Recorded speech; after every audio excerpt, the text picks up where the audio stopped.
What would you do if the person you trusted most became your worst nightmare? Madison Harper woke up that October morning and made breakfast for her husband. By sunset, she'd be thrown from a moving car at 75 miles per hour, 8 months pregnant, by her own husband. While he laughed. But here's where it gets worse.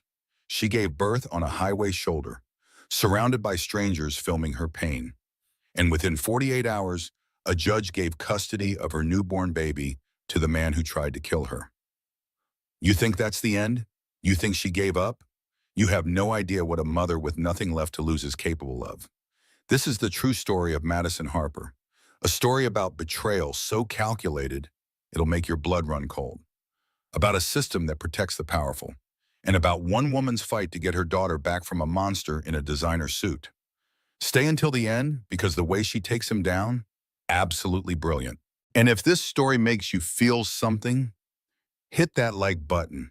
Drop a comment telling me what you would have done in her situation. Share this with someone who needs to hear it. And subscribe, because stories like this, they need to be told. They need to be heard.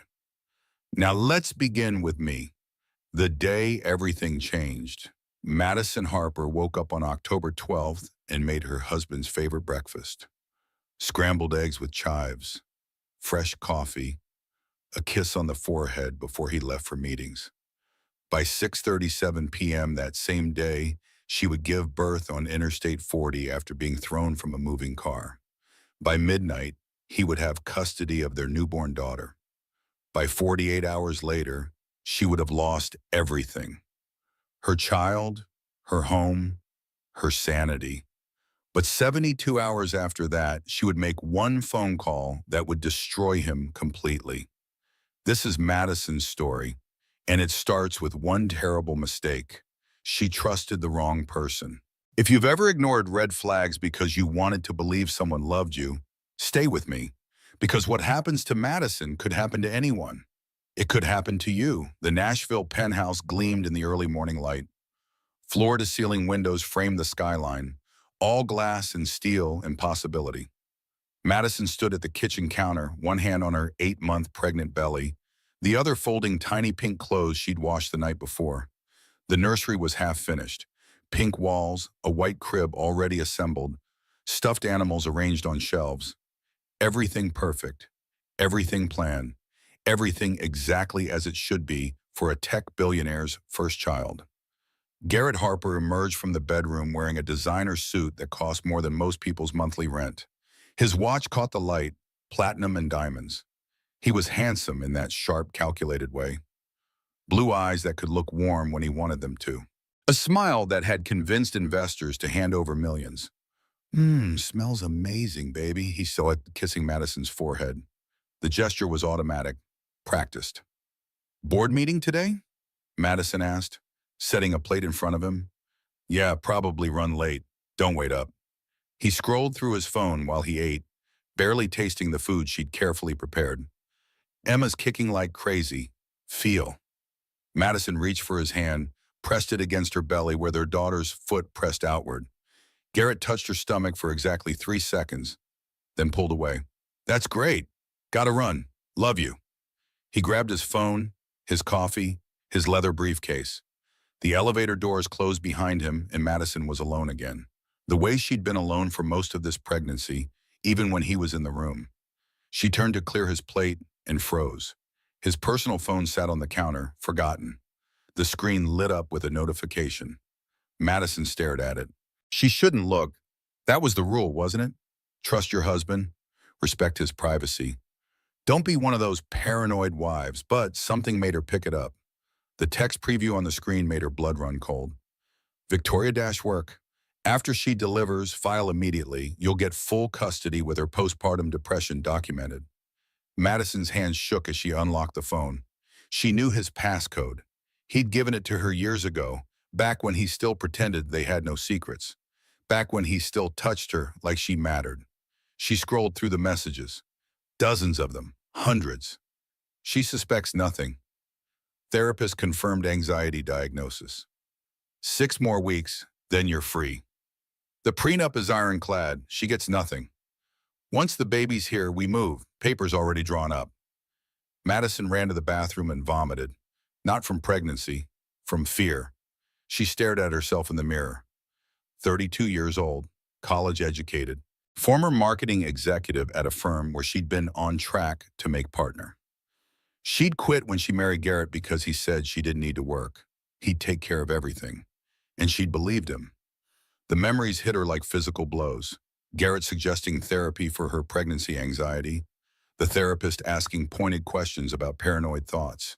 Garrett isolating her from friends, always with a reasonable explanation. They're jealous of us, baby.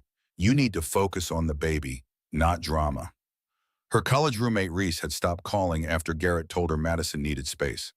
Her parents lived in Oregon and only knew what Garrett told them. Everything was in his name. The penthouse, the cars, the credit cards, everything. Madison photographed the text messages with shaking hands. Then she called Reese. Maddie, oh my God, I've been trying to reach you for months. Reese's voice cracked with emotion. He kept saying you didn't want to talk. He's been blocking you, Madison whispered. Reese, I need help. Garrett's planning something. He's going to divorce me, take Emma, claim I'm mentally unstable. Forward me those screenshots right now. Do not confront him alone. I'm a defense attorney now. I'll handle this. But Maddie, you need to be smart. Document everything. Don't tip him off. It's too late, Madison said. His assistant Victoria just texted. She wants to meet. Says she has things I need to see about Garrett. Madison, no, that's a trap. Do not. What if she's trying to help? What if she feels guilty? Or what if she's part of the plan? Maddie, wait for me. I'm in Memphis. I can be there in 3 hours. I need to know the truth, Reese. I need to hear it from her. Madison texted Victoria back. Where do you want to meet? The response came immediately. Parking garage, level 3. I'll pick you up. We'll drive somewhere private, away from his surveillance. He has cameras everywhere in that penthouse, Madison. We need to talk where he can't hear us. Madison stared at the message. Every instinct screamed at her to wait for Reese, to call the police, to do anything except get in a car with her husband's assistant. But she needed to know. She needed to understand how deep the betrayal went. She texted back. Okay, 3 p.m. The parking garage was dim and cold, even in the afternoon sun. Madison stepped out of the Uber on the 3rd level, one hand protectively over her belly. She didn't drive anymore. Garrett had been worried about pregnancy risks, about her anxiety, about so many things that had seemed loving at the time. Now she understood it for what it was, control. A black Range Rover sat idling near the concrete pillars, exhaust visible in the cool air. The driver's door opened and Victoria Kane emerged. She looked like she'd stepped out of a fashion magazine. Blonde hair perfectly styled, designer clothes that probably cost more than Madison's entire wardrobe. Makeup applied with professional precision. 29 years old and beautiful in that cold, calculated way. Madison, thank you for coming. I know this is awkward. Victoria's voice was smooth, practiced. What do you want? Madison asked. What did you need to tell me about Garrett? Not here. Get in. I have documents, recordings, things you need to see, but not where his security can track us. Victoria gestured to the passenger door. Madison hesitated at the door handle. Something felt wrong. Every cell in her body screamed at her to run. I'm not the enemy, Madison, Victoria said softly. I'm the only one trying to help you. But if you don't want to know the truth about your husband, I saw the texts about taking Emma, about my postpartum depression. Victoria's face shifted into perfect sympathy. It looked genuine. It looked real. It's worse than you think. Please, get in. Madison opened the rear passenger door and climbed into the back seat. The leather was soft, expensive. The car smelled like new money and Victoria's perfume. Victoria slid into the driver's seat and started the engine. There's a coffee shop about 15 minutes from here. Private, we can talk there. The Range Rover pulled out of the parking garage into afternoon traffic. Madison watched Nashville slide past the windows. Her city, her home. Suddenly it all felt foreign. Victoria, I just need to know, y'all, Madison started. Hey, baby. The voice came from the front passenger seat. Madison's head snapped forward. Garrett Harper sat in the passenger seat, turning to look at her with that practiced smile. He'd been there the whole time, leaning down, hidden from view when she got in. Garrett? Madison's voice climbed with panic. What? Why are you? Victoria said you two were meeting. Thought I'd join. We should all talk about this together, right? His tone was reasonable, calm, concerned. Let me out. Stop the car. Madison reached for the door handle. Maddie, you're being paranoid again, Garrett said. See? This is exactly what we need to discuss. The anxiety, the irrational fears. You're planning to take Emma from me. I saw the texts. You went through my phone, Madison. That's not healthy behavior. Victoria merged onto Interstate 40, heading east. The speedometer climbed. 50 miles per hour, 60, 70. Where are we going with them? Madison demanded. Stop the car right now. We're just going for a drive, Garrett said, his voice dropping that veneer of concern. Something colder underneath. You need to calm down. Think about the baby. All this stress isn't good for Emma. Madison's passenger door suddenly clicked, unlocked. Wind screamed through the car as the door swung partially open. The highway roared past at 75 miles per hour. What are you doing? Madison grabbed the door frame, trying to pull it closed. Close it! Victoria unbuckled her seatbelt and turned in her seat. Her face was completely blank. No emotion, no sympathy, just cold calculation. Victoria, please, Madison begged. Victoria's hands reached for Madison's shoulders. Madison tried to pull away, but her pregnant body was off balance, heavy, awkward. Her fingers scrabbled at the seat, the door frame, anything to hold on. She looked up and caught Garrett's eyes in the rearview mirror. He was smiling, and then he laughed. Victoria pushed. Madison's center of gravity betrayed her. 8 months pregnant, 35 pounds of baby weight pulling her forward. She tipped sideways toward the open door. Her fingers scraped metal, missed the frame. The world tilted. She saw Garrett's face in the mirror one last time. That smile, that cold, empty smile. Then she was falling. Everything happened in slow motion and too fast at the same time. Madison tried to twist to protect her belly. She hit shoulder first on the asphalt at 75 miles per hour. The crack of bone was audible even over the wind. Her body rolled once, twice, 3 times. Gravel tearing through her dress, asphalt burning her back like fire. She finally stopped on the shoulder, 40 feet from where she'd fallen. Silence. Just for a second. Just long enough for Madison to think, I'm dead. Then Emma kicked. Frantic, terrified movement inside her belly. Okay, Madison whispered. Her voice sounded strange, distant. Okay, baby. You're okay. We're okay. She looked up. The Range Rover's brake lights glowed red 100 yards ahead. For one impossible second, hope flared in her chest.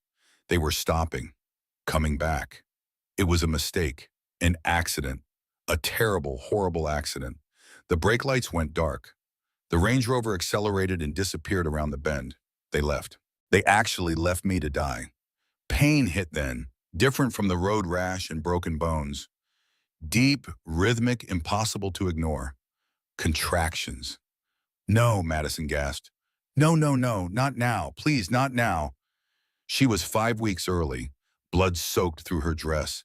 She couldn't tell where it was coming from. Everywhere hurt. Everything burned. A car slowed, then another. Madison heard voices, distant and echoing. Oh my Lord, Linda, call 911. An elderly woman knelt beside her, kind face, silver hair, trembling hands. Ma'am, can you hear me? What happened? She pushed me, Madison whispered. They pushed me. The door was open and There's a pregnant woman on Interstate 40, mile marker 243, the woman said into her phone. She's bleeding. She's in labor. We need an ambulance now. Another contraction, Madison screamed. More cars stopping. Passengers with phones out, filming. Recording her pain, her humiliation, her worst moment for the entertainment of strangers. Oh my God, is she giving birth? Someone call 911. Did a car hit her? Click, click, click. Phone cameras capturing everything. The ambulance arrived. a paramedic named Maggie Sullivan, 40-something with kind eyes and efficient hands, knelt beside Madison. "Sweetheart, I need you to listen to me. We're not making it to the hospital. We're delivering here." Privacy screens went up around them, blue medical curtains flapping in the wind from passing trucks. Semi-trucks still roaring past at 70 miles per hour, shaking the ground. The sun hung low in the sky, golden hour, beautiful and horrifying at the same time. "I need you to push," Maggie said. Madison pushed. At 6:37 p.m. on the gravel shoulder of Interstate 40, under a Tennessee sunset, Madison Harper gave birth to a baby girl. 5 pounds, 4 ounces, crying with strong, healthy lungs. "You have a beautiful baby girl," Maggie said, placing the infant on Madison's chest. Madison held her daughter skin to skin, covered in blood and gravel and shame. "Hi, baby. Hi. I'm your mama. I'm so sorry. I'm so sorry you were born like this." The baby's eyes opened, dark blue, unfocused, searching, looking at her mother for the first time, on a highway shoulder, surrounded by strangers, while cars filmed them. "What's her name?" Maggie asked. "Emma. Her name is Emma Harper." More cars stopped, more phones filming. The video would go viral within the hour. Pregnant woman gives birth on highway after hit and run. 2 million views in 3 hours. But no one filmed the Range Rover. No one saw the license plate. No one saw Garrett and Victoria. In the ambulance, while Maggie started an IV and checked vitals, Madison told her story. "My husband, Garrett Harper, he was in the car. His assistant Victoria was driving. They opened the door. She put her hands on my shoulders. And she pushed me." Maggie stopped writing and looked up. "Your husband was in the car? And he watched?" "He was smiling. I saw him in the mirror. He was smiling and then he laughed." Maggie wrote every word. Right now, Maggie believed Madison. The injuries matched the story. The timeline made sense, but here's what Madison didn't know yet. Garrett had been planning this for months, and he was 10 steps ahead. Vanderbilt University Medical Center, 8:30 p.m. Madison lay in the emergency room with Emma in her arms, her body a map of destruction. Sprained left wrist, severe road rash covering her shoulder, hip, and side, deep tissue bruising, mild concussion, but alive. Emma alive. Dr. Raymond Foster, 60-something with gray hair and kind eyes, examined Madison's injuries with careful attention. "Mrs. Harper, your injuries are consistent with a fall from a moving vehicle. Road rash pattern, impact bruising, defensive wounds on your hands where you tried to catch yourself. These are not self-inflicted." Hope flared in Madison's chest. "So you believe me? You believe I was pushed? I'm documenting what I see, and I'm calling the police." Detective Laura Martinez arrived 20 minutes later, 45 years old, sharp-eyed, with 15 years of domestic violence cases behind her. She sat beside Madison's bed and pulled out a notebook. "Mrs. Harper, I'm Detective Laura Martinez. I need you to tell me everything that happened today." "Take your time." Madison told the story, all of it. The text messages she'd found, Victoria's call, getting in the car, Garrett being there, the door opening, Victoria's hands, the push, Garrett's smile, the laugh, them driving away. Martinez wrote it all down, her face neutral and professional. "Do you have the screenshots of the text messages?" Madison's face fell. "My phone, it was in my hand when I fell. It's gone. On the highway somewhere. We'll look for it. What about witnesses? Anyone see you get in the car?" "The parking garage. There are cameras. We'll pull that footage. Now I need to ask, has your husband ever been violent before?" "No, never. He never hit me, never threatened me, but he controlled everything. My schedule, my friends, my money. Everything was in his name. The apartment, the cars, the credit cards. I didn't see it as control. I thought it was taking care of me." Martinez nodded. She'd seen this before, knew the patterns, knew how power and money could hide abuse. "Mrs. Harper, I believe you. I've worked domestic violence cases in wealthy families for years. I know the patterns. I know what power and money can hide. We're going to build a case, but I need you to prepare yourself. This is going to be hard. He has resources. He'll fight back." Madison exhaled for the first time in hours. Thank God. Thank God someone believes me. Whoosh, she thought she was safe. She thought the police would protect her. She was wrong. At 11 p.m., Garrett Harper arrived with his legal team.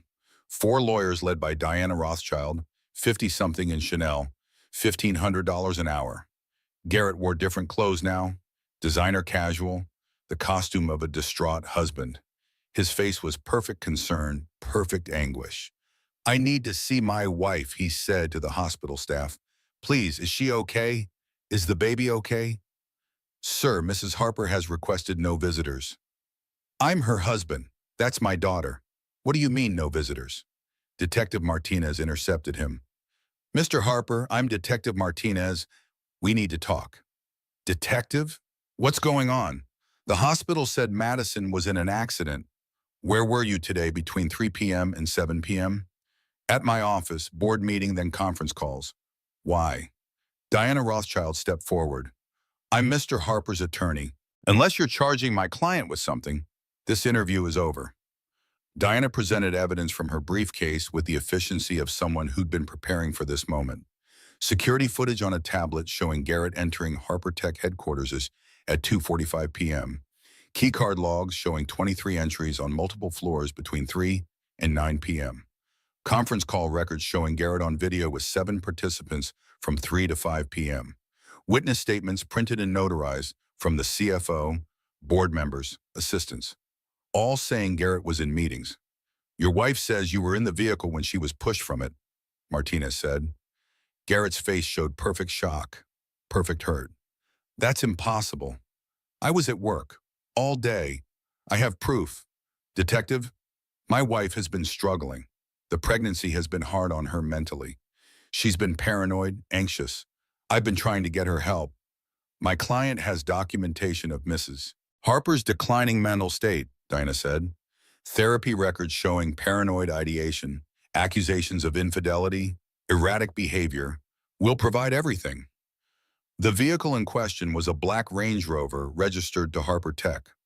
Harper Tech owns a fleet of 15 identical Range Rovers used by executives, clients, and staff.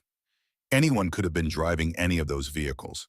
Can you place my client in a specific vehicle? Do you have a license plate? Facial identification? Martinez's jaw tightened. We're investigating. Detective, please, Garrett said. Can I see my wife? Can I see my daughter? I just want to make sure they're okay. In her hospital room, Madison heard voices, recognized Garrett's. A panic attack hit, breath coming too fast, vision going dark at the edges. The nurse rushed in, closed the door, locked it. At midnight, a bailiff knocked. Madison opened the door, holding newborn Emma, still exhausted from giving birth on a highway 6 hours ago. The bailiff handed her legal documents. Emergency custody petition. Madison read with shaking hands. The petition claimed she was mentally unstable and a danger to herself and the child. That she exhibited paranoid delusions. That she accused her husband of multiple affairs without evidence. That she exhibited self-destructive behavior by jumping from a moving vehicle while pregnant. That she required immediate psychiatric evaluation. That the child should be placed with the father for safety. Attached evidence included therapy notes from Dr. Patricia Wells. Madison had seen her twice for pregnancy anxiety. The notes were reframed as patient exhibits paranoid thoughts regarding husband's fidelity, anxiety spiraling into delusions. A statement from Madison's OBGYN, patient expressed concerns about husband controlling her life, refused to believe reassurances, stopped attending prenatal classes. Garrett's security footage and alibis. Character witnesses including Garrett's mother, Constance Harper, a Nashville society matriarch, along with business partners and employees. Emergency hearing scheduled in 48 hours. Madison read it and felt her world collapse. No, this can't be happening. He was there. He watched me fall. Reese Holloway burst through the door, having finally arrived from Memphis after a 3-hour drive. Maddie, oh God, Maddie, he's fast. He's so goddamn fast. He's going to take her, Madison whispered.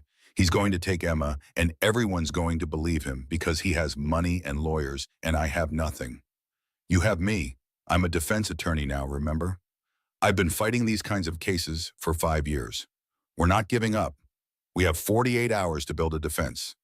Martinez is on our side. We'll find evidence.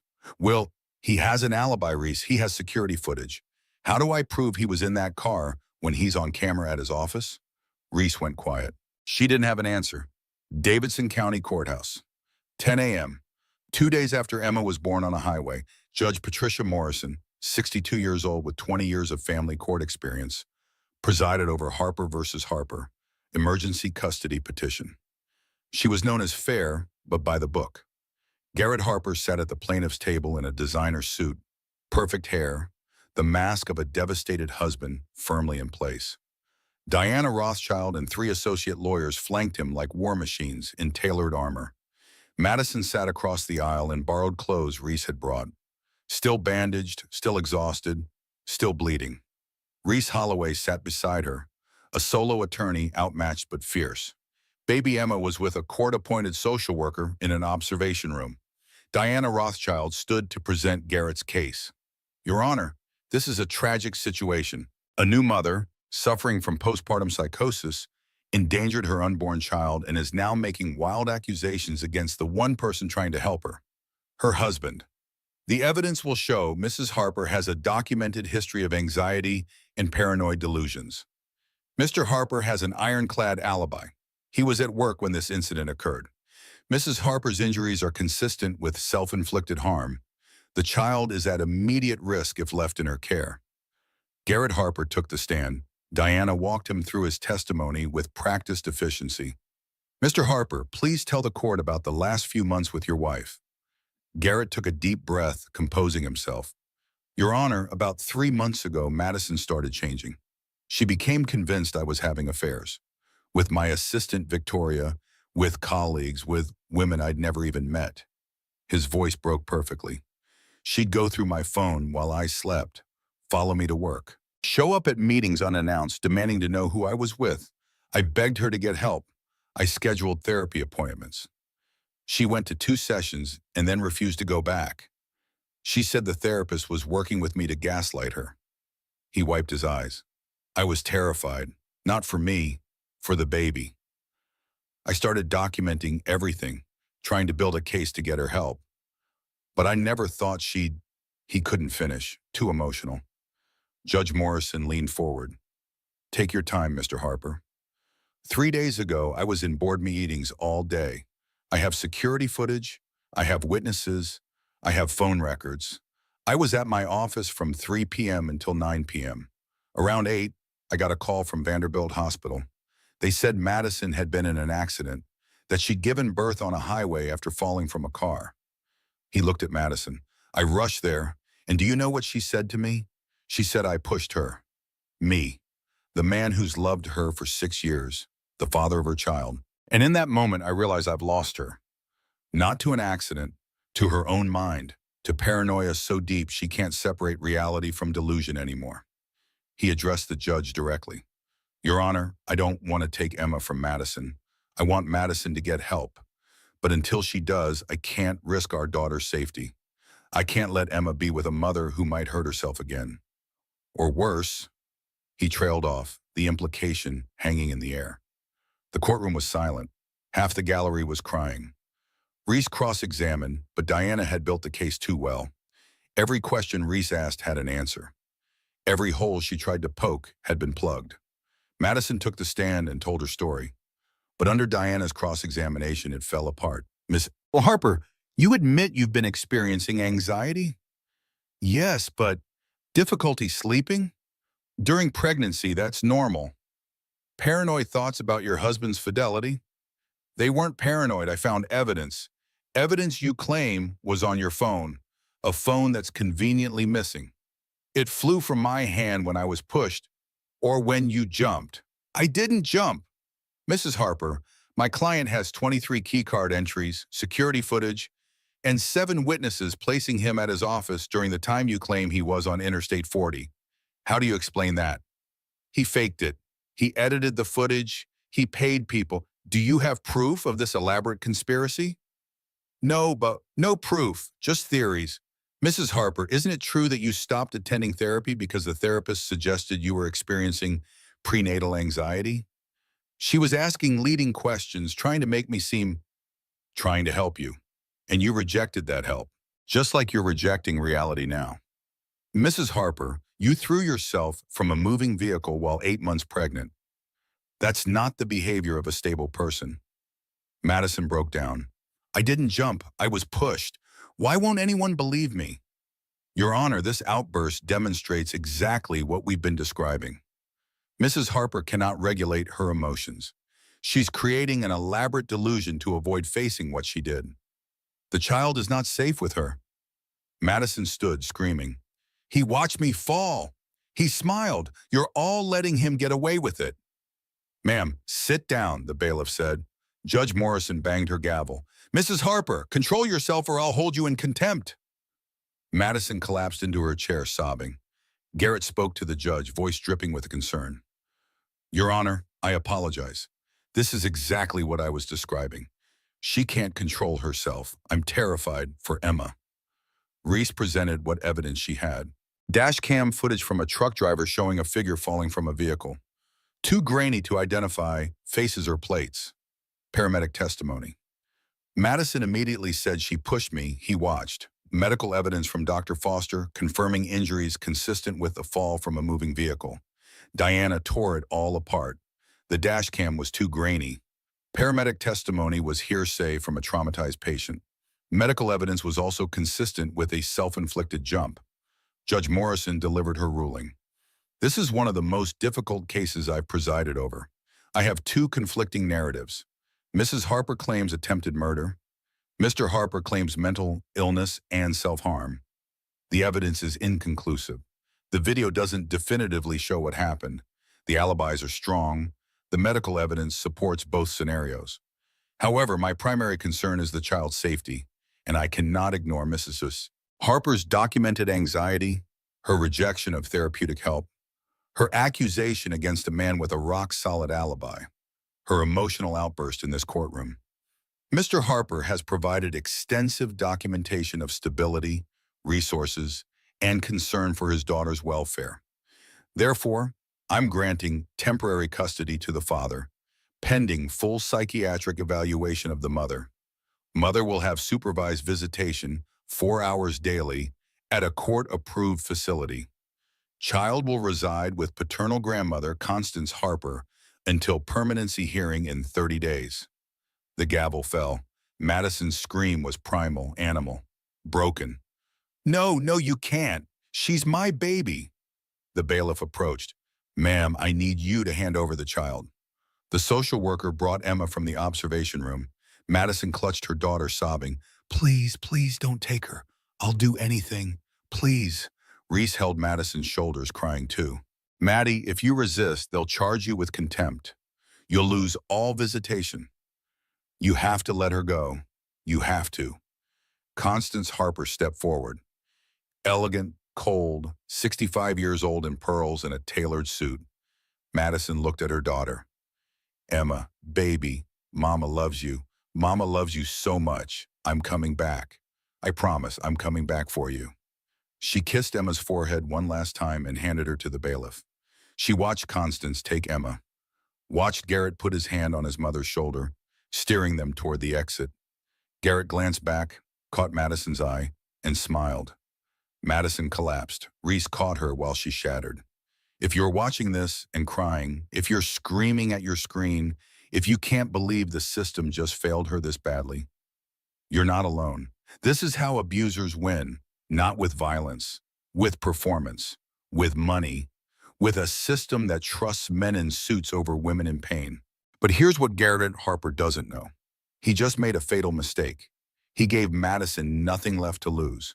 And a woman with nothing left to lose is the most dangerous person in the world. Reese's apartment in Memphis. That night, Madison sat on the bathroom floor, fully clothed, shower running to muffle the sound. She held a bottle of pain medication prescribed from the hospital. Emma's tiny hospital bracelet was still on her wrist. Baby girl Harper in faded blue ink. Emma was gone. With Garrett, with his mother, in a house Madison would never enter again. She had nothing.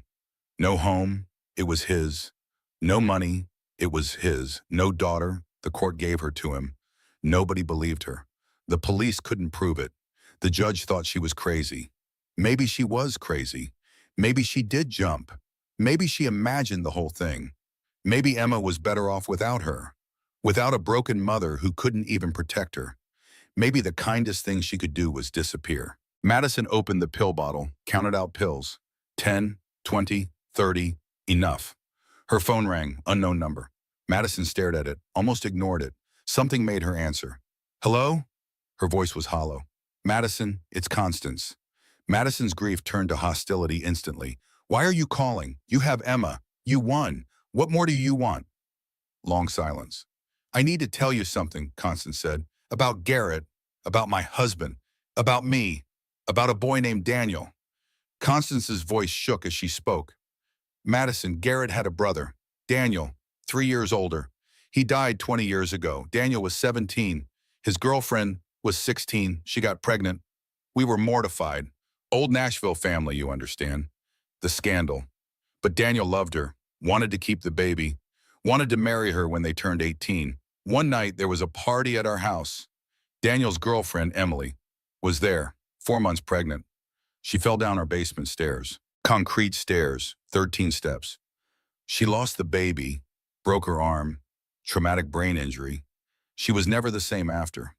Everyone said it was an accident. She'd been drinking, they said. Lost her balance. But Madison, Emily hadn't had a drop of alcohol. She was 4 months pregnant and responsible. And I found something. What did you find? Madison asked. Garrett's shoes. He was 14 years old. His shoes were muddy at the top of those stairs. And when I asked him about it, the look in his eyes, cold, empty, like he'd turned off a light. He said she was going to ruin Daniel's life. I saved him, 14 years old, and he said it like he'd taken out the trash. I told myself I was imagining things, that a 14-year-old couldn't do that. 2 weeks later, Daniel's car went off a bridge, brake lines cut. He died instantly. Garrett was the last person to see him alive. They'd argued about Emily, about what Garrett had done. Police ruled it an accident, faulty brakes, old car. But I knew, Constance was sobbing now. And I said nothing. I said nothing because Garrett was all I had left, because my husband would have destroyed me if I accused his golden boy, because I was a coward. For 20 years, I've lived with knowing my son killed his brother, and I covered it up. Madison, you're not the first woman he's done this to. You won't be the last unless you stop him. Why are you telling me this? Why now? Because I saw you today. In that courtroom, holding Emma, the way you looked at her, that's real. A mother's love can't be faked. And I saw Garrett, the performance, the lies, and I recognized it. I've been living with it my entire life. I can't testify. I have no proof. It was 20 years ago. He was a minor, and he's my son. But I can tell you this, the woman you're fighting right now is me. 20 years ago, and I gave up. I stayed silent. I let him win. Please, Madison, don't make my mistake. The phone went quiet. Madison looked at the pills in her hand, looked at Emma's bracelet on her wrist, dumped the pills in the toilet, flushed, washed her face, opened the bathroom door. Reese was standing there, phone in hand, frantic. Maddie, thank God. I've been knocking for 10 minutes. I thought you... Madison's voice was steady now, cold, determined. I'm not dying. I'm fighting. Get your sister on the phone. My sister? Julia? The investigative journalist? We need to find Victoria Kane. And we need to find every woman Garrett Harper has ever destroyed. Because I'm not the first. And I'm going to make damn sure I'm the last. The next 72 hours were a blur of investigation. Julia Brennan, Reese's sister, 40 years old and an investigative journalist for the Tennessean, dug through Harper Tech employment records leaked by a disgruntled former employee. She found that Victoria Kane had worked at 3 previous tech companies before Harper Tech. All jobs lasted 6 to 8 months, and then abrupt departures. All had sealed settlements and non-disclosure agreements. Julia called Reese. Victoria's not just a mistress, she's a professional. She's done this before. Victoria's real name was Victoria Brennan, no relation. She'd changed her last name to Kane 5 years ago after settlement number 1. The pattern was clear. She got hired as an executive assistant to a CEO. An affair began. A woman got pregnant. An accident happened. Victoria testified it was self-inflicted. An NDA was signed. Victoria moved to the next company. She'd been paid over $8 million across 3 settlements. She was Garrett's professional accomplice. Julia found 3 women willing to talk despite their NDAs. Rebecca Torres, 36, former corporate analyst. They met in a Memphis coffee shop. Rebecca's hands shook as she held her cup. I worked at Tech Venture 5 years ago, Garrett's previous company. I was his VP of operations. We had an affair. I got pregnant. Company retreat, mountain resort, upstate New York, stone staircase, no railing. Rebecca's voice went flat. We were alone. He asked if I was sure about keeping it. I said yes. Then I felt hands on my back. Fell 13 steps. Broken arm, cracked ribs, miscarried at 12 weeks. Woke up in the hospital with Garrett playing devastated boyfriend. Company paid $3 million, NDA, medical coverage. Security footage showed me drinking heavily. I hadn't touched alcohol. Victoria Kane was the witness. Testified I was emotionally unstable, slurring words, stumbling. What convinced you to take the money? Madison asked. I was 31, broken, terrified, and Victoria sat across from me with that smile and said, nobody's going to believe you. He's a tech genius. You're an emotional mess who got pregnant by her married boss. Take the money, disappear, or we'll destroy you. I'm so sorry, Madison said. Don't be sorry. Get him. I'll testify. I'll break the NDA. I'll go to prison if I have to. Just stop him. Sarah Bennett, 41 software engineer, joined via video call from Oregon, where she'd been hiding for 8 years. I worked at Garrett's company before Tech Venture. Senior engineer, affair began at a conference. I got pregnant at 34. First pregnancy after years of trying. I wanted to keep the baby. Company retreat, boat party, lake house. I told Garrett I couldn't swim. Everyone knew. It was a running joke. That night, I fell overboard. In the dark, deep water, no life vest. Sarah's voice cracked. But right before I fell, I heard his voice. Right in my ear, he whispered, you should have gotten the abortion. Garrett dove in to save me. Hero story. But I went into premature labor from the trauma. Baby born at 28 weeks. She lived 3 days, then died. Underdeveloped lungs. She was crying now. He killed my daughter, and the world thinks he tried to save me. I got $5 million. I signed the NDA. I moved across the country, and I've spent 8 years wishing I'd fought back. You can fight now, Madison said. Testify. Help me stop him. I'll testify. I'll tell everything. Even if it means I lose the settlement money. Even if I go to jail for breaking the NDA. I should have done it years ago. The pattern was clear. 3 women, all had affairs with Garrett, all got pregnant, all had accidents at company events, all received $2 to $5 million settlements on all signed NDAs. Victoria Kane was present as a witness at the last 2 incidents.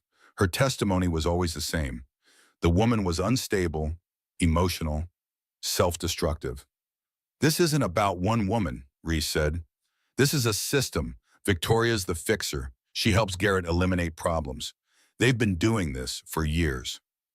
How do we find Victoria? Madison asked. Detective Martinez called with a breakthrough. Madison, we found something. Your blood. In Range Rover number 7, registered to Harper Tech. Where? Door jam, interior hinge.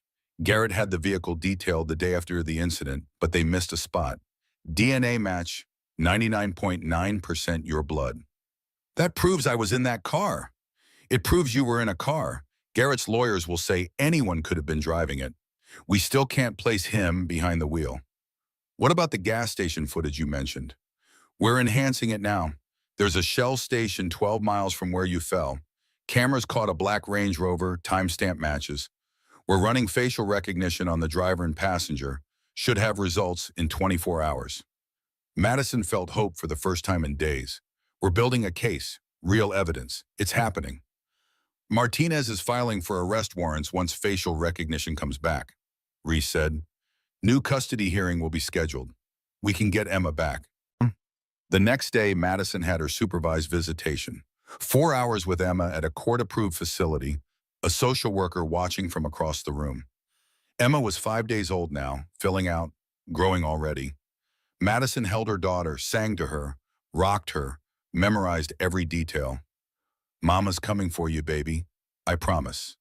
I'm going to bring you home. Emma's eyes open, dark blue, focusing better, almost like she knew. Time's up, Mrs. Harper, the social worker said, handing Emma back hurt just as much as the first time. That night, Martinez called. Madison, we got the facial recognition match. 96% confidence. Driver Garrett Harper, passenger Victoria Kane. Madison couldn't breathe. You can prove it? You can prove he was driving? We're issuing arrest warrants, both of them. Attempted murder, conspiracy, assault. We'll have them in custody by morning. Madison was crying, relief flooding through her. Oh my God, it's over. He's going to prison. I'm getting Emma back. Reese hugged her. New hearing scheduled 48 hours. Judge Morrison will reverse custody. This is it, Maddie. You won. Madison bought baby clothes for Emma's homecoming, planned a nursery in Reese's guest room, called the supervised visitation center. Can I have extra time tomorrow? I want to tell Emma she's coming home. She thought she was safe. She thought it was over. She was wrong. 36 hours before the new hearing, 6 a.m., Detective Martinez called. Madison heard the barely controlled fury in her voice immediately. Madison, we have a problem. What problem? We can't find them. Garrett or Victoria. They're gone. Madison's world tilted. What do you mean gone?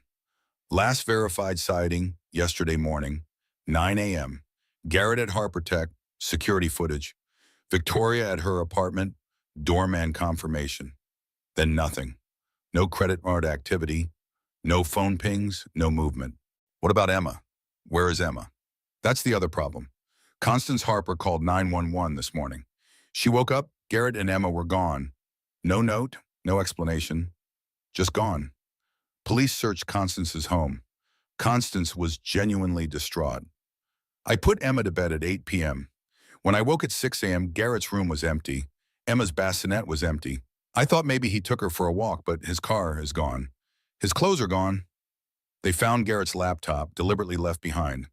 On the desktop was a video file titled For Madison.mp4. Detective Martinez, Madison, and Reese gathered around the laptop. Martinez clicked play.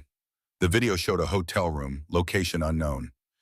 Garrett held Emma, 6 days old, sleeping peacefully in his arms. Hi, Maddie. I know you're watching this with the police, probably with Reese. Maybe even with those women I paid off who think they're heroes now.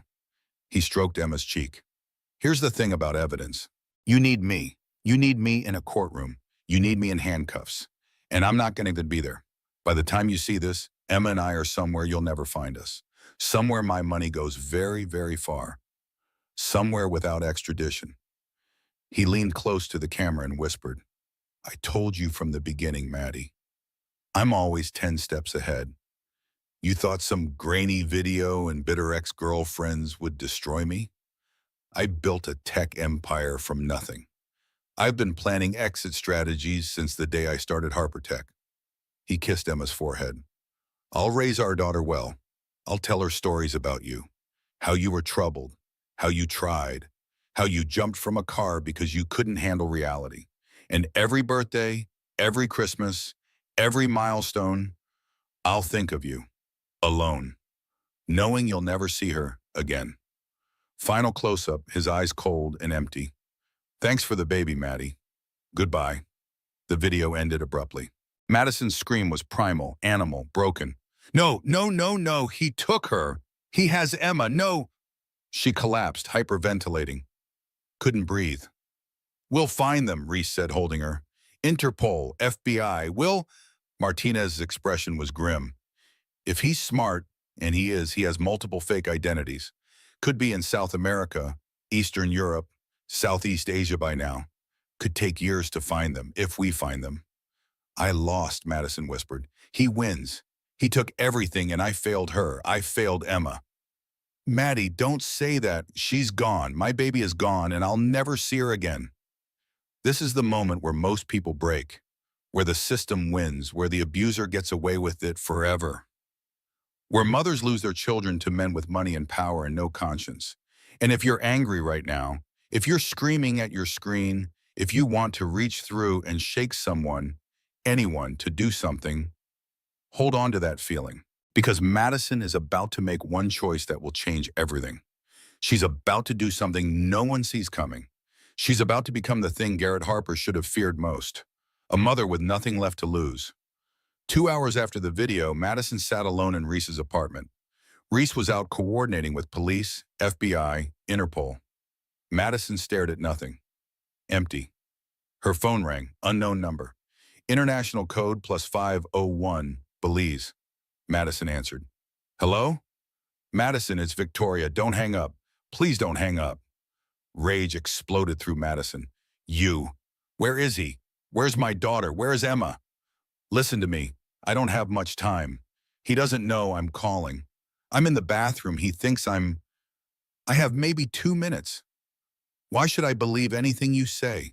You pushed me from a car. You tried to kill me and my baby. I know what I did, but I'm trapped too. He's going to kill me, Madison. Good, you deserve it. Victoria was crying now. I found something in his bag. Life insurance policy. On me, $5 million. Beneficiary, Garrett Harper. Dated 3 weeks ago, right after you fell, and his laptop search history. I saw it before he left it at his mother's. Staged drowning accidents, Belize diving deaths. How long does body decompose in tropical water? Madison went still. What are you saying? I'm saying I'm next. He used me to get rid of you. Now I'm a liability. He's going to make it look like I kidnapped Emma, drowned accidentally, and he saved the baby. He gets to be the hero, I get to be dead. And he collects $5 million. Where are you? Private compound outside Belize City. But we're moving tomorrow night. Chartered boat to a more remote island. No extradition, no records, no witnesses.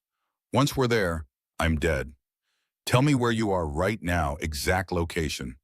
I will. I'll give you everything. GPS coordinates, security codes, guard schedules. I recorded everything. Every conversation, every plan, every payment. I have evidence that will put him away for life. Then why haven't you gone to police? Because if I run, he'll know. He has contacts everywhere. He'll disappear with Emma, and I'll have nothing. No immunity, no protection, just a murder charge for what I did to you. What do you want?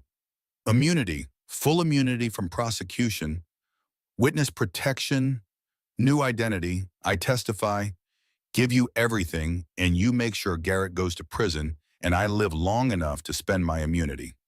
Madison's voice was ice. You want me to save you? After what you did? I want you to save Emma.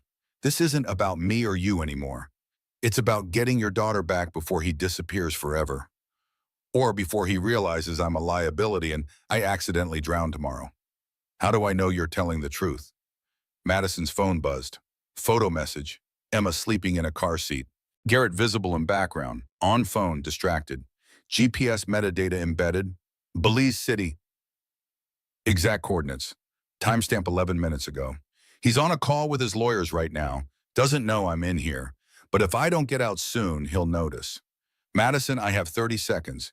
Yes or no? Do we have a deal? 5-second pause. What's your plan? There's a marina, San Pedro. We're scheduled to board a boat tomorrow, 11 p.m. Private charter, no manifests. Once we're on that boat, you'll never find us. How do I stop it? Get the FBI here, tonight. I'll make sure we're still at the compound until midnight. I'll delay him. Fake car trouble, lost passport, anything. But after midnight, if you're not here, we're gone. I'm calling Detective Martinez right now. Tell her to bring immunity papers, signed by a prosecutor. Or I don't talk, I don't testify, and you never see Emma again. Click. Victoria hung up. Madison immediately called Martinez. The next 3 hours were a race against time. Martinez coordinated with FBI, Interpol, and Belize police. Tactical team assembled. Extradition paperwork rushed through. The district attorney's office held an emergency session. Reese drafted the immunity agreement. Victoria Kane pleads guilty to conspiracy and assault, receives suspended sentence, probation, witness protection. No jail time in exchange for complete testimony and evidence. 7 p.m. Deal signed. We're going in, Martinez said. Tactical team, FBI, local police. But Madison, this could go very wrong. If Garrett realizes we're coming, he could run. Or worse, he could hurt Emma. I'm coming with you. Absolutely not. You're a civilian. That's my daughter. I'm coming. You can arrest me later, but I'm getting on that plane. Martinez and Reese exchanged looks. I'm coming too, Reese said. You'll need a lawyer if this goes sideways. Private jet en route to Belize. Madison, Reese, Martinez, FBI tactical team. Madison stared out the window, holding Emma's hospital bracelet. What if we're too late? Madison asked. What if he already left? Then we hunt him to the ends of the earth, Reese said. But we're not too late. Victoria's buying us time. 11:30 p.m., Belize City, convoy of FBI and local police in black SUVs. Private compound, 15 miles outside city limits. Gated property, ocean view, 3-story villa. Security cameras. Armed guards. Martinez's voice crackled over tactical radio. Compound secured. 2 guards detained. We have eyes on the main house. Heat signatures. 3 adults, 1 infant. Is Emma okay? Madison asked from the command van. Can you tell if she's okay? Infant heat signature is normal, moving slightly. Likely sleeping. Martinez and the team approached the front door. Garrett Harper, FBA, we have a warrant for your arrest. Exit with your hands visible. Lights inside flipped on. The door opened. Garrett Harper stood there barefoot in a t-shirt and jeans, looking confused. Officers, what's going on? Is there some mistake? Garrett Harper, you are under arrest for attempted murder, conspiracy, assault, kidnapping, and flight to avoid prosecution. I'm sorry, what? I'm on vacation with my daughter. What attempted murder? Your wife, Madison Harper, Interstate 40, 1 week ago. My wife jumped from a car. I was at my office. I have alibis. We have dash cam footage with facial recognition placing you in the vehicle. We have phone records showing you on a call with Victoria Kane during the incident. We have your voice on enhanced audio, and we have Victoria Kane's full confession. Garrett's mask cracked for half a second. Then he smiled. You have Victoria? Where is she? Victoria emerged from behind the FBI team, escorted in protective custody. Garrett looked at her, pure rage for 1 second, then back to charm. Victoria. Did they threaten you? Force you to? I'm done, Garrett. I'm done lying for you. I'm done covering for you. I'm done being your accomplice. She's not a credible witness. She's desperate. She'll say anything. I have recordings of everything, every conversation, every plan, every payment. You taught me to always have insurance, remember? Well, I took your advice. Madison stepped forward against protocol. Madison, stay in the van, Martinez said. But Madison walked straight to the compound entrance. Garrett saw her. His face shifted. Shock, anger, then calculation. Maddie, oh, thank God. Are you okay? I heard you were making wild accusations. I was so worried. Where's Emma? She's sleeping. She's fine. Maddie, you're not well. You need help. Come inside. Let's talk. I'm not talking. I'm taking my daughter. And you're going to prison for the rest of your life. Garrett's charm dropped. His real face showed. You think you won? You think this changes anything? I know I won, because you're in handcuffs, and I'm walking away with Emma. An FBI agent stepped forward. Mr. Harper, where is the child? Upstairs, sleeping. But you're not taking her. She's my daughter. I have custody. A judge gave her to me. That custody order is voided. Emergency ruling 1 hour ago. Judge Morrison reviewed new evidence, reversed her decision. Madison Harper has full custody, effective immediately. Realization hit Garrett's face. He lost.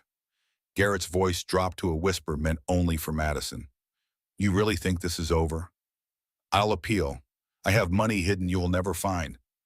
I have lawyers who'll tie this up for years. And Emma, she'll grow up visiting me in prison. I'll tell her stories. I'll plant seeds. I'll make sure she knows you're the reason her daddy's locked up. I'll make sure she hates you." Madison stepped closer, looked him in the eye. "Emma's going to grow up knowing exactly who you are. I'm going to tell her the truth. Every detail. What you did to me, what you did to Rebecca and Sarah and Daniel and Emily, and every person you've destroyed. And you know what? She's going to choose me every single time. Because I'm the one who fought for her. And you're the monster who tried to throw us away." Garrett lunged, not at Madison, at the FBI agent's holstered gun. Chaos erupted. Tactical teams swarmed. Garrett was tackled face first into the ground. "Suspect down. Suspect secured." He was screaming, thrashing. "She's mine. She's my daughter. You can't take her." "Go," Martinez said to Madison. "Get Emma. Second floor, first room on the right." Madison ran inside, up the stairs, heart pounding. First door on the right. A nursery hastily set up with expensive furniture. Emma in a bassinet, stirring, making tiny sounds. Madison picked her up so carefully, so gently. Emma's eyes opened, focusing better now, 1 week old, looking at her mother, recognizing her. "Hi, baby. Mama's here. Mama's got you. I'm never letting you go again. Never." Emma made a small sound, not quite a coo, but close. Outside, Garrett still screamed as they loaded him into a police car. But up here in this room, it was quiet. Just Madison and Emma. Safe. 3 months later, the courtroom was packed, ordered for Garrett's sentencing. He'd been convicted on all counts: attempted murder, conspiracy, assault, kidnapping, flight to avoid prosecution, conspiracy to commit murder for both Rebecca Torres and Sarah Bennett. The testimony had been devastating. Madison, Victoria, Rebecca, Sarah, Detective Martinez, paramedic Maggie Sullivan, Dr. Foster, even Constance Harper, who broke down on the stand telling Daniel's story. The physical evidence was overwhelming.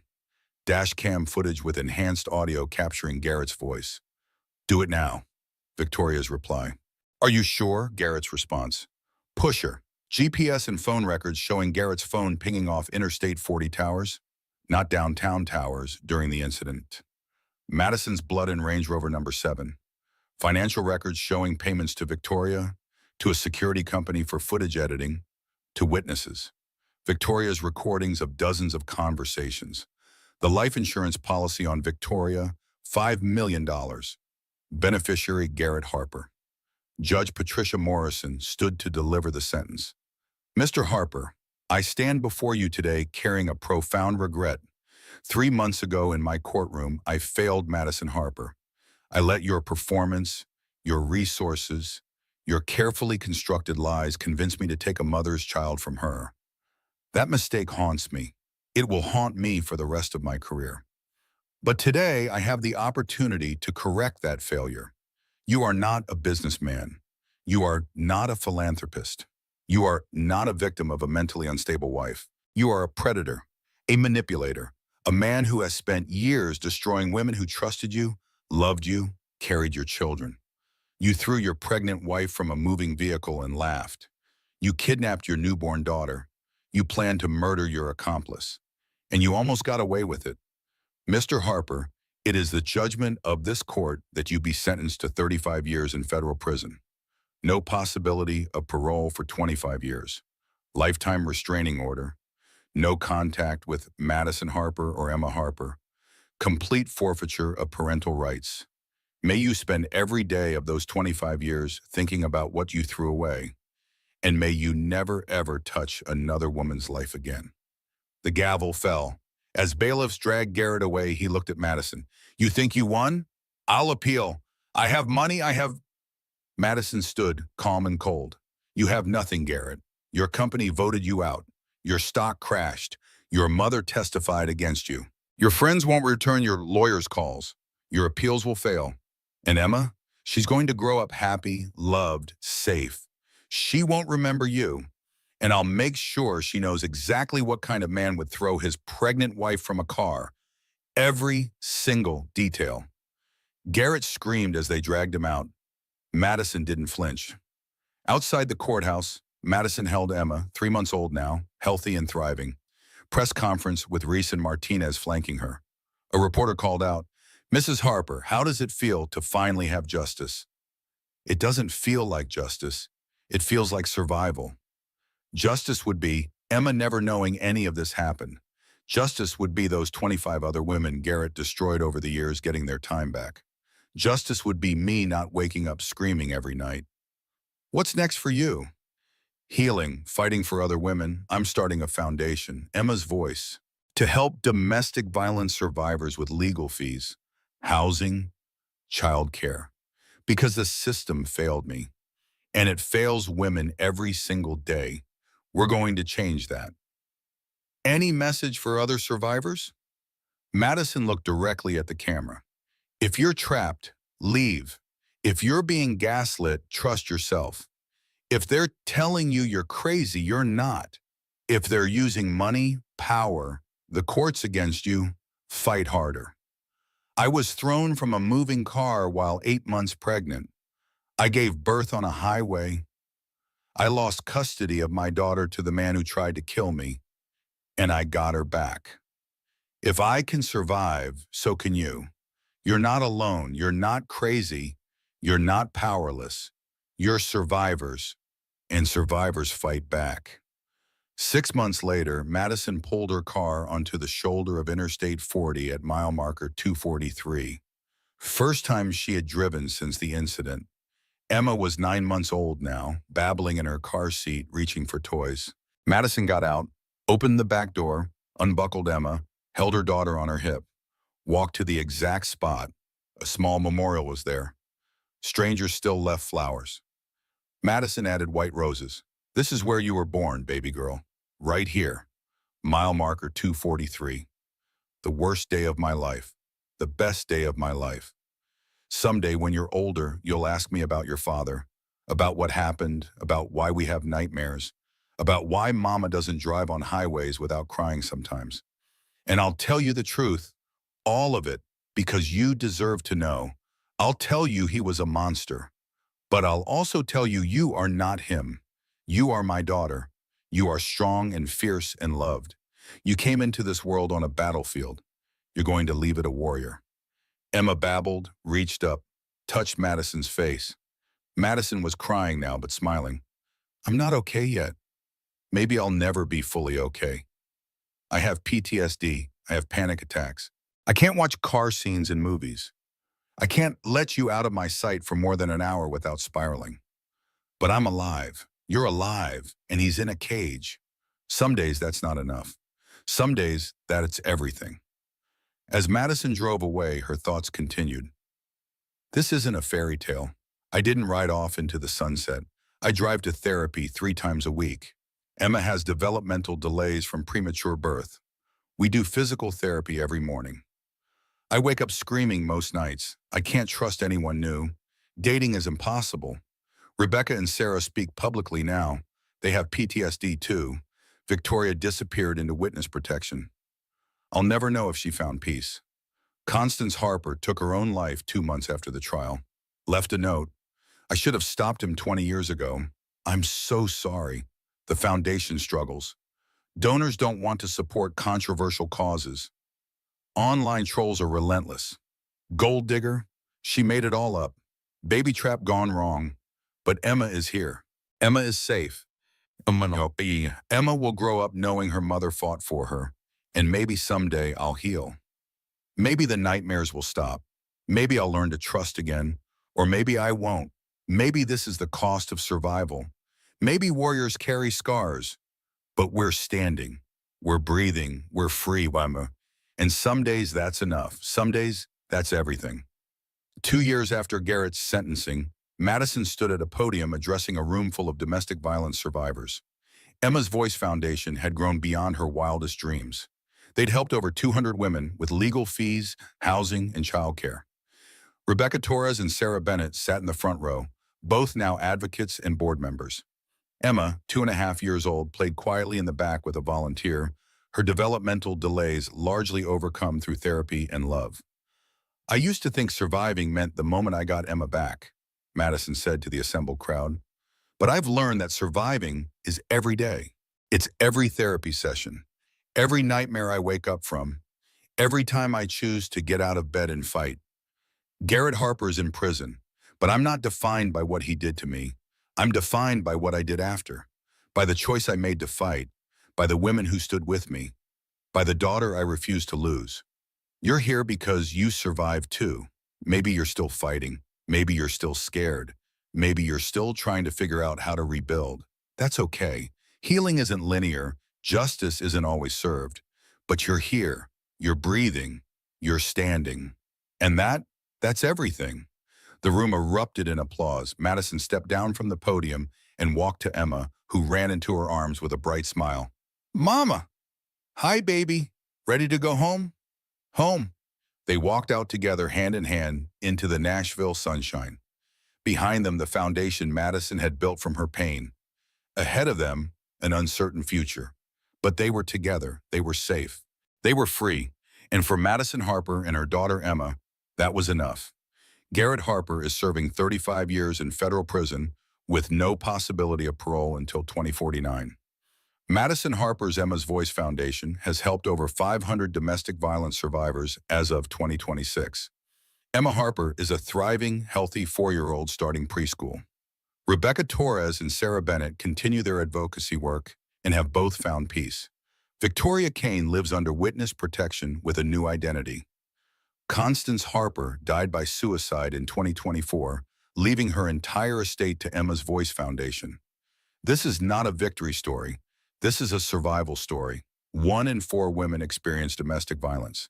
15% experience violence during pregnancy. Abusers with wealth are 3 times more likely to evade prosecution. But survivors who fight back change the world. If you or someone you know is experiencing domestic violence, call the National Domestic Violence Hotline at 1-800-799-7233. You are seen, you are believed, you are powerful.